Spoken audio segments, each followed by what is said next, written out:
Welcome to Wealth Attraction for Entrepreneurs, how to naturally attract more clients, more opportunities, and more sales.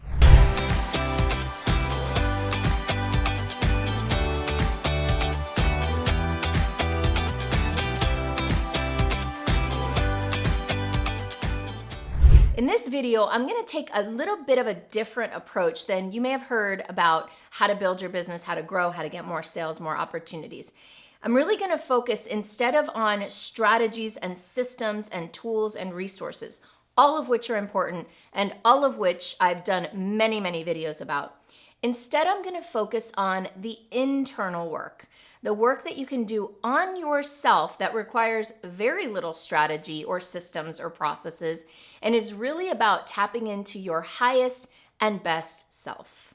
You may have heard the joke at some point that an entrepreneur is the only kind of person who will work 80 hours a week in order to avoid working 40 hours a week. Now, that has certainly been true in my own life. I just want to share a little bit about my own story so you can understand where this is coming from. I have all of my life, since probably the second grade, been an overachiever, meaning I have worked hard, done well, gotten good grades in school, went to a good college, got a good job after college, worked my way up the corporate ladder, more like clawed my way up the corporate ladder. I've always been someone who hustled and worked hard. And of course, when I launched my business 15 years ago, I took that same strategy and applied it toward entrepreneurship. That lasted all of about 7.5 years before I crashed and burned. I massively burnt out. My romantic relationship, I was about to get married, fell apart in a very dramatic and horrible fashion. And then at the same time, my health fell apart. I got a really serious health diagnosis that I had to focus on. I couldn't ignore. And at the same time, right after those two things happened, my business crashed because my entire business was built around hustle and hard work. I had to drive the business ahead. Now, it was growing year over year. I never had a year that was down below the year before. So I was growing year over year. But the way that I was doing that was putting more and more effort and hours in. Now, that is definitely a way that succeeded in growing the business, but it also succeeded in hurting me and hurting my health, hurting my personal life, my joy, my freedom, my fulfillment. I took no vacations, very little time off. And even when I was off, I was working. If not actually actively working on my computer, I was in my head working. Rock bottom came. I remember I was at my grandmother's funeral and all I could think about was my to-do list at my grandmother's funeral. I was awake enough at the time to recognize that that was not a good thing. So what happened? How did I recover from that? How did I end up here in front of you talking about how to have a joyful, fulfilling, fun, wealth-attracting business and lifestyle?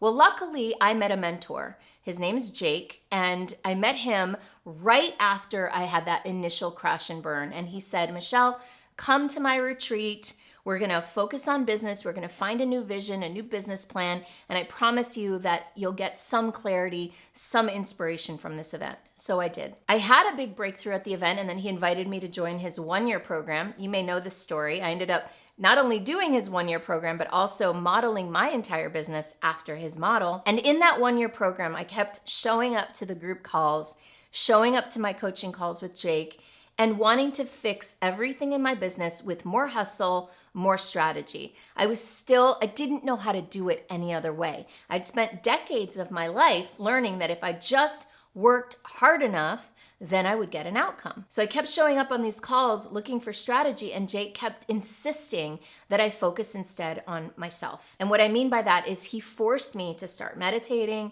to start doing yoga, to start having fun, to start taking time off, to start blocking my calendar at the end of the day, blocking out my weekends. And one day when I came to him and I said, Jake, I decided that I really want to take a 1-year-long road trip around the country and work my business from the road. Instead of telling me why that was a crazy idea, which I expected him to do, he supported it. He said, that sounds like a lot of fun. I think it would do you well. Let's figure out how to structure your business to make that happen. Now, before I dive into what I learned specifically and what I recommend for you to attract more business, to create more opportunities and sales and get more clients without more hustle, I want to invite you to like this video, subscribe to my channel, maybe even post your story below. So what I learned in hindsight, what Jake helped me cultivate, and later what other mentors, because I ended up working with Jake, I ended up working with Nani Leah Diamond, who I've mentioned all the time, and lots of other personal development and spiritual coaches. What I learned is a few things that actually made a bigger difference than any strategy ever did. And these things were starting with me, myself, and I. The first thing that I learned and that I still implement to this day is a new concept, a new way of looking at empowerment and personal responsibility. Now, this is gonna seem weird, I get it. And it might even, to some of you, might be even a little bit triggering. So get ready and just know that I'm coming from love as I share this with you, okay? The first is radical personal responsibility. And what I mean by radical personal responsibility is basically owning everything. Now, it doesn't mean that you are at fault for everything. It doesn't mean that you don't have circumstances around you that you can't control. I get it. But it does mean that you take personal responsibility for how you respond to everything. Okay, so what that looks like is no matter what happens to you or around you, you take responsibility for how you show up to the situation. Now, the next few things I'm going to share have a lot to do with impacting how you show up to the situation. But the first thing is to own it all and to take it even one step further, and this is where it might be a little challenging, is to choose it all. What I mean by choosing it all is to start to engender a way of looking at life that has a bigger, broader perspective than just the human perspective. Meaning, you don't have to be religious to take on this perspective, although it can help if you have a belief in a higher power, higher order, higher consciousness, but you don't have to.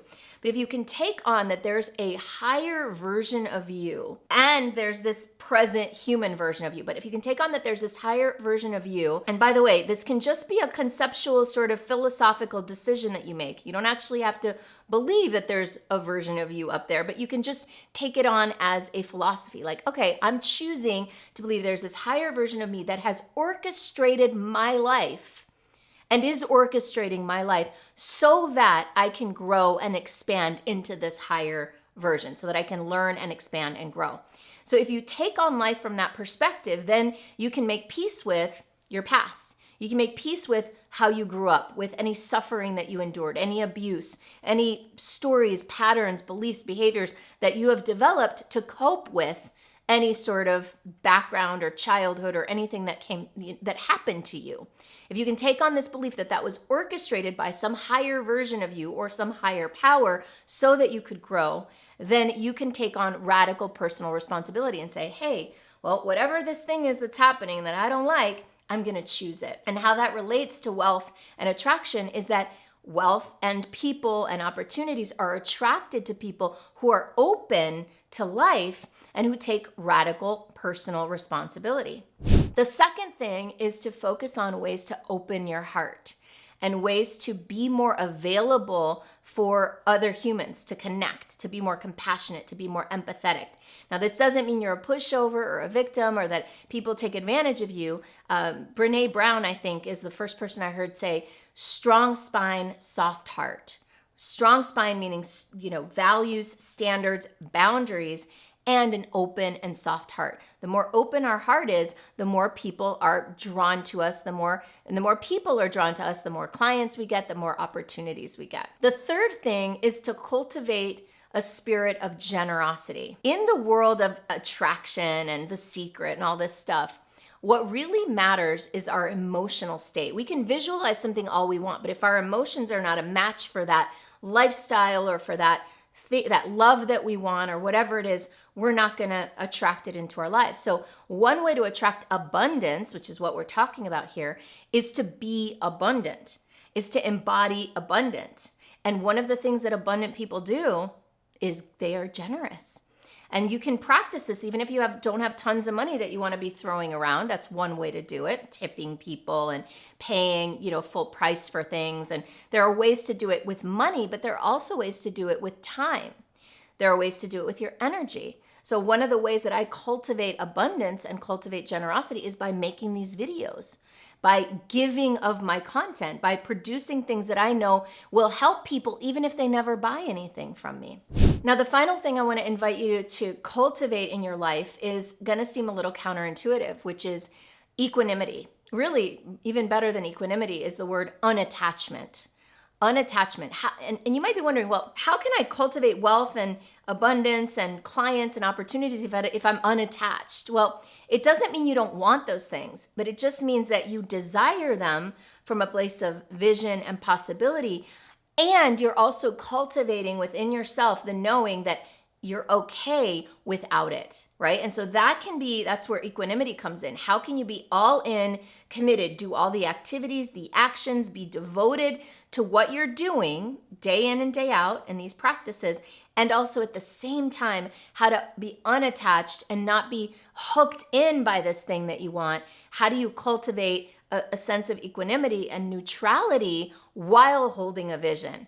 So this is something that takes a little bit of practice. And the way that I do it, by the way, is, and this is a whole video unto itself, is to notice when I'm feeling quote unquote bad, when I feel discouraged, frustrated, annoyed, angry, sad, depressed, all of the emotions that I struggle with, that we all struggle with, that we don't like to feel, when those bubble up, instead of burying them or ignoring them or prettying them up and pretending they're not there, what I invite you to do is to dive into them, feel those feelings fully, allow them to move through you, and then trust me, knowing and noticing how on the other side of having done that, there's usually a new awareness, a new possibility, a new sense of generosity, openness, trust, faith, whatever it is you want to call it. So these are some of my strategies that I cultivate every day.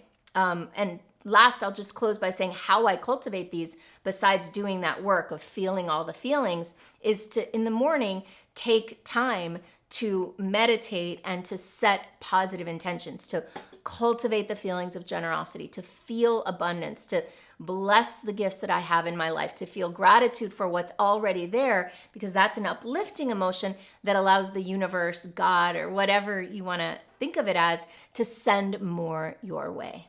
If you're an entrepreneur who's ready to up-level wealth attraction and to do it by focusing on the inside as well as the strategies, tools, and resources that you need, let's connect. You can find out more about me, my programs, my services at superstaractivator.com/go.